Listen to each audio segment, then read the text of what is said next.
Welcome to another episode of Raven Conversations. I'm Joe C. Mandel, State Public Affairs Officer for the Washington National Guard. And today I'm joined by Colonel Retired Richard Kelling. He is the former Inspector General for the Washington National Guard. You're an active duty officer. It's usually a role an active duty officer fills in the Guard. Yep. But you currently serve as the assistant to the assistant director at the Washington Department of Veterans Affairs. So he's here to talk about your kind of time working with the Guard, Veterans Affairs, and how it can help all service members, not just Guardsmen that are watching. So thanks for joining us, sir. No, thanks for having me, Joe. When you first reached out to me, I'm like, gosh darn it, does Joe know who he's talking to? First time on a podcast, first time being filmed. Hello.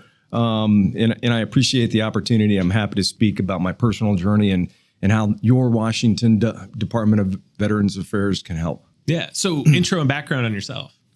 So I'm not an Army brat. First time in the military on both my mom and my dad's side. Went through ROTC in state school in California. And I thought I was going to join the California Army National Guard for a while.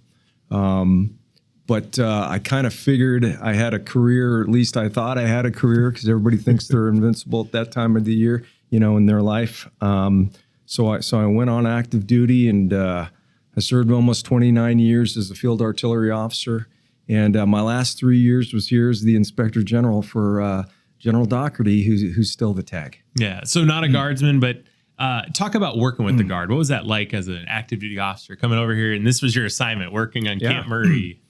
Well, it's funny because, all the state guard, not all the National Guard IGs are active duty officers, whether they're Air Force or Army, whatever rank. And that's intentional because one of the main functions of the Inspector General that people often overlook is that, you're there to impart your experience and some of your knowledge as an active duty Army officer and bring that experience here through teaching and training.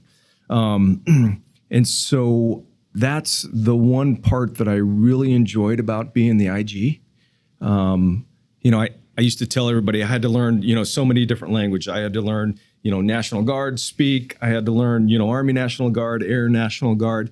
And these were all kind of, foreign languages and foreign cultures. But the leadership and the staff here was so welcoming, had a great staff, small IG staff, had a great staff there. TAG and the A-tags, both on the Army and Air side, were so welcoming. People like yourself and amongst the rest of the joint staff were very welcoming. So my transition was not seamless, but it was a lot less chaotic than some of the other moves that I had. Yeah, I appreciate kind of that. And I think one thing that to note, you are an active duty officer, or we're an active duty officer in your time as the IG. Your deputy is a National Guard member. Yes. Does that help a little bit in that kind of role? Well, it totally helps. And I don't know if Washington State was unique in that sense, but having a more senior deputy IG who was a Guard service member, in this case, Army, because we also had an Air National Guard and IG at the time, was a tremendous help because they helped me do that cultural translation, the transliteration in language, and helped me figure out really, some of the finer points of why things are the way they are in the Guard. And that helps give any new person perspective. And that was really important in all the work that we did. Yeah. So as you retire out of the service, now you're in state service, completely another form of service with the Washington Department of Veterans Affairs. Talk about getting into that side of it now. So how much time do we got? So my personal transition journey maybe was a little different. I knew I was getting out. I knew I was getting out during COVID. Because COVID had just started. I retired the summer of 2020, and if you look up my retirement ceremony, we all had masks on, right? Mm-hmm. And so that was kind of interesting. But I deliberately, I was looking for work, but I ended up taking 2 years off and not working. And what I did to help with my personal transition is I volunteered a lot. I tried to get involved in my local community. So for those that don't know that are watching, what is the Washington Department of Veterans Affairs? Good question. Everybody knows when they hear the VA, right? Mm-hmm. The Veterans Administration, Veterans Affairs Administration. They think of the federal VA. But each state has a state Department of Veterans Affairs or some kind of an equivalent organization. And they're different across all the states, different in how they're resourced, in what their focus is. I think we are lucky here in Washington State to have an organization that supports service members, veterans, and their family members in a more comprehensive way that your WDVA or Washington Department of Veterans Affairs does. Mm-hmm. There are a number of different programs. One of the larger programs that is often goes unrecognized are the nursing homes. So there's 4 nursing homes. There's one in Port Orchard, right on the waterfront. There's one in Pierce County at Ording, Soldiers Farm. And there's one in Walla Walla, so the Tri-Cities area, and then there's one in Spokane. Mm-hmm. We've got a state veterans cemetery that's just outside of Spokane in Medical Lake. Yeah. Beautiful facility. And then we've got the veterans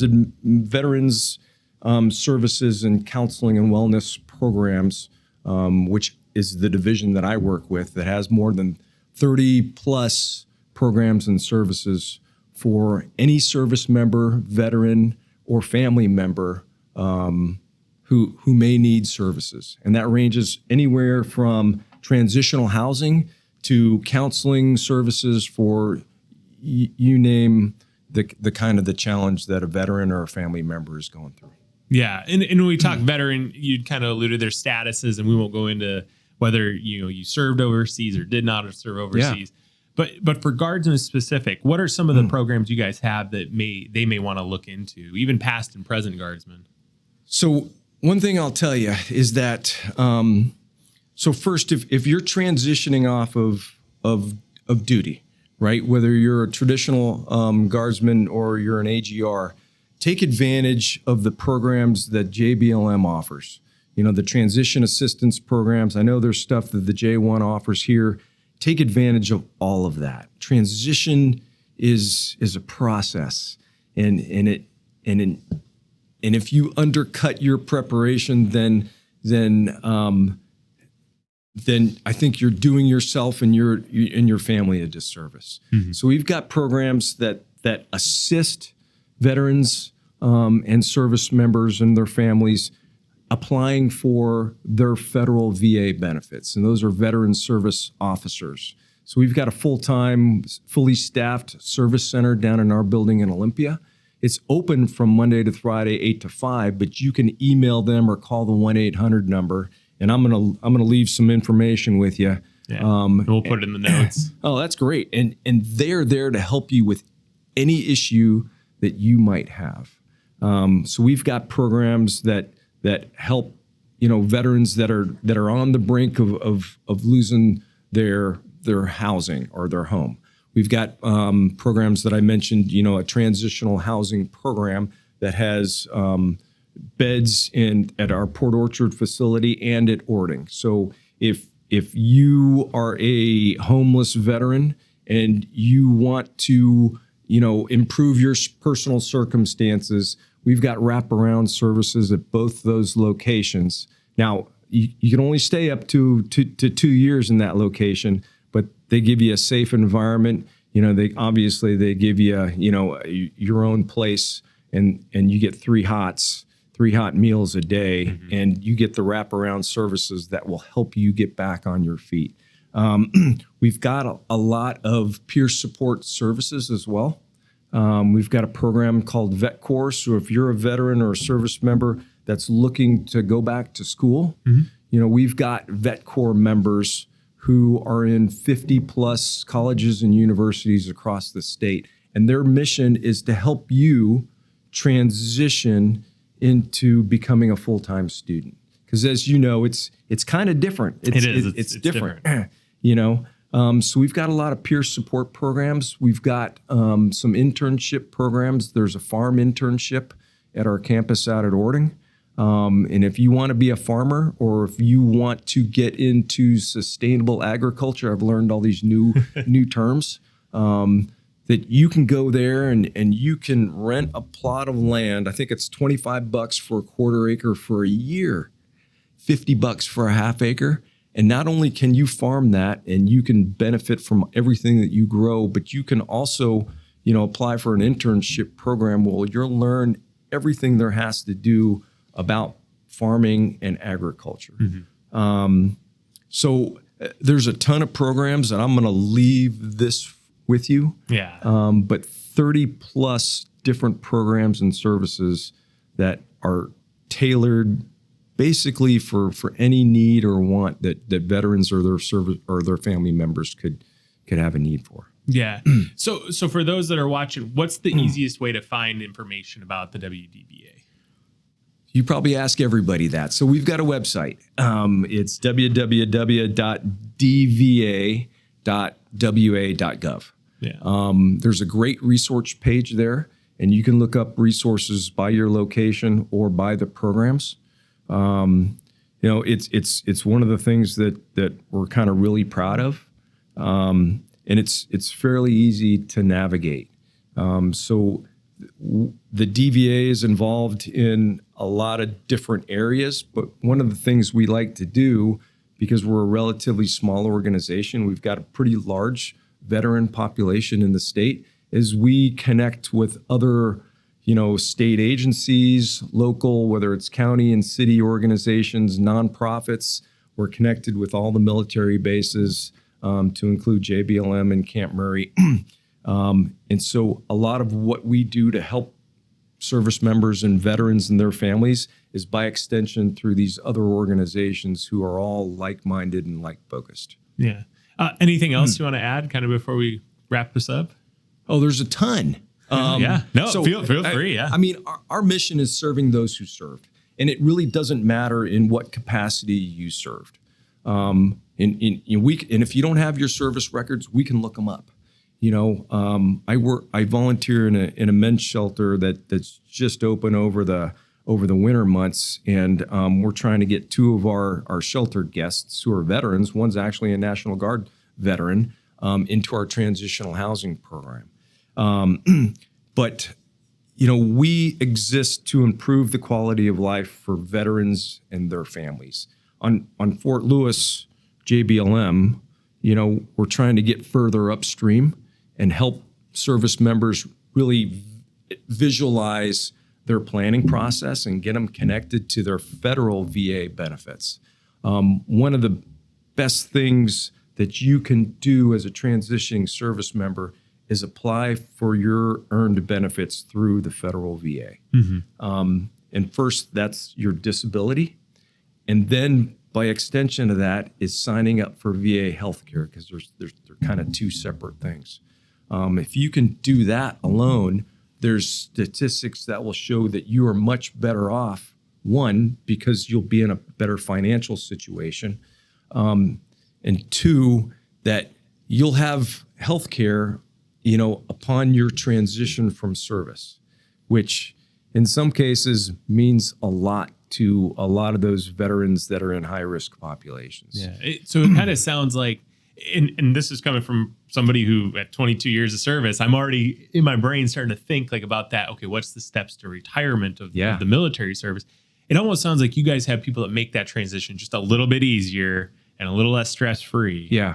So we work with a network of veteran service officers, and their sole function is to walk transitioning service members through that application process for VA benefits. I worked with Annie DeAndrea right over here, and it was awesome. So what she helped me do is basically get my earned disability benefits, and then by extension, VA healthcare, almost immediately after I came off of, military service here from my time in the Guard. And that was huge. And every once in a while, I'll see Annie, or I'll cross paths with her, and it's great to hear that she's still helping guardsmen. Yeah. We had her on, and she was talking about the PAC Act and how people can transition and get it. So yeah. Yeah. Anything else? Well, Kind of your chance to brag about the program. I'm a big fan of WDVA. I think you guys do fantastic work. So yeah, I just go back to, life's a team sport. We have our partners for life. We have kids, and here in the Guard, I know it's more family oriented. And when you get out, you shouldn't have to leave that family. Yeah. Your family members might change, but don't go it alone. Don't try to do it alone. Get somebody else to help you with your preparation and your transition. So that's kind of one. You've got tremendous resources here in Camp Murray and throughout the state, so take advantage of those. I can't speak enough about the value of volunteering in your community. And a lot of service members, Guard service members, I was watching the news this morning and they were celebrating, the 10th anniversary of the Oso, landslide. And it's not something necessarily that's a positive thing, but it's an example of how this Guard family comes together to serve other communities in the state. Mm-hmm. And that's what people need when they transition. So keep looking for those connections. And don't go it alone. And the WDVA, your WDVA is there to assist you. Don't take your things too seriously, and file for your VA, benefits that you've earned through your service. Yeah, no, I think that's one of the most important things. I hear that all the time from everyone that gets out is make sure you get to the VA quick, get your stuff on record and file. Absolutely. So, yeah. No, I appreciate you coming on and sharing that, sir. And we'll definitely put all your information you want in the notes. So Sure. We'll make sure there's a link to the website too. Yeah. That way, then anybody watching can go to the website and find those programs they're really looking for. Yeah. If you have any questions about the WDVA, we can definitely pass those questions along to you guys. We'll put the information in the notes, like we said. If you like the video, give it a like. Make sure to subscribe for future videos. And sir, thanks for joining us. We appreciate you coming out. Thank you, Joe. And talking with us. Pleasure.